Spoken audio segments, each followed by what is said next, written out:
The 15th edition of the Indian Premier League is set to begin from March 26, with two new teams added to the roster. However, with the T20 World Cup looming around and the plethora of cricket already being played, it appears that cricket fatigue has set in.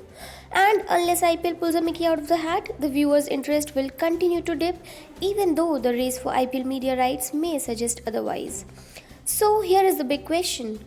Is IPL still worth your time? We get down and look at the factors that have led to the plummeting standards of cricket in the supposedly biggest cricketing league in the world.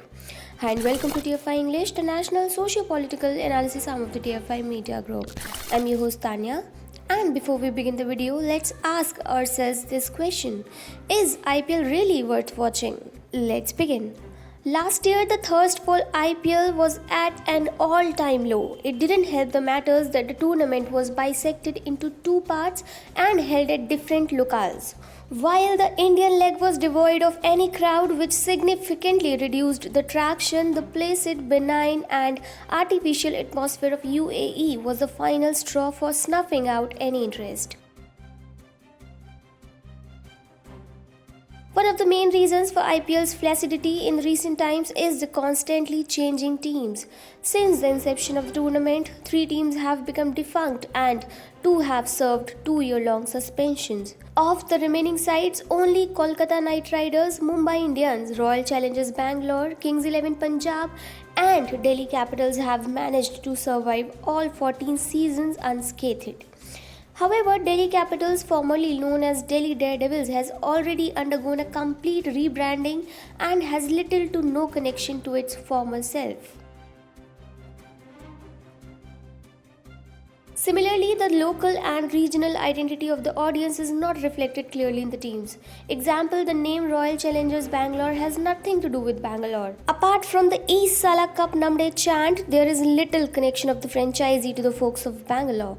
The Royal Challenge in the name represents a whiskey manufactured by United Spirits Limited, the ex-chairman of which was Vijay Mallya. Similarly, Sunrisers Hyderabad represents the Sun Group, while Rising Lucknow Supergiants represents its owner Sanjeev Goenka and his company New Rising. Yes, the online chatter may suggest that there is an interstate rivalry, but it is just an online echo chamber at the end of the day. The ground reality is different. The fan base of Mohan Bagan FC can still crush the fan base of any IPL franchisee to this day.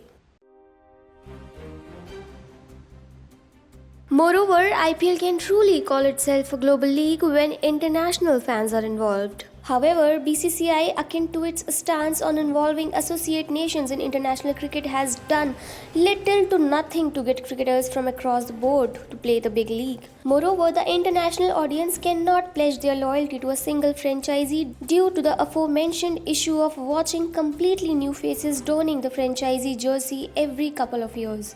The audience demands uniformity and consistency, which has been missing from the supposedly biggest cricketing league in the world. If we compare IPL to, say, English Premier League, there are loyal fan bases because there is little chopping and changing of teams.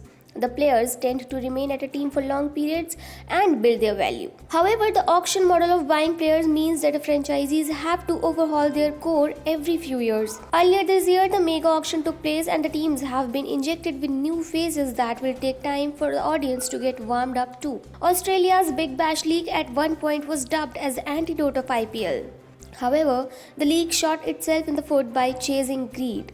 BBL increased the number of matches in a season, which significantly reduced the viewers' interest. As a result, in the last couple of seasons, there have been demands to alter the format of T20 League and make it snappier and quicker. Meanwhile, IPL, riding the cash train, has increased the number of matches from 60 to 74. In a packed cricket calendar as this year's, an increase of 14 matches could potentially have negative long-term repercussions. There have been rumors swirling around suggesting that the strategic time breaks in this year's IPL can be increased from the usual 150 seconds to 180 seconds to generate more ad revenue. Already, the games in IPL stretch beyond the 4-hour mark instead of the stipulated 3-hour. Adding 3 minutes breaks twice in an inning will completely dampen the flow. The quality of cricket has also deteriorated, with cricket fans across social media chat rooms suggesting that T20 leagues like PSL have a better bowling armament at display than IPL. When BCCI decided to monetize the T20 format in 2008, they had no idea that their efforts to commercialize the game would negatively impact the national pride attached to cricket. Now, 15 years later, players are prioritizing the cash driven IPL while representing India has taken the backseat. Injury prone players like Hardik Pandya would rather suffer through the injuries and make them worse than play for the Indian side in the World Cup. South Africa will be fielding a weak side against visitors Bangladesh in the Test series as its stars preferred to play in IPL instead of honoring national commitments. IPL has been showboating throughout its history. Now is the time to step up and focus on the core skill of the job, and that is cricket. Make it audience driven instead of being cash driven. In the long haul, it's the audience that will carry the league, not the sponsors.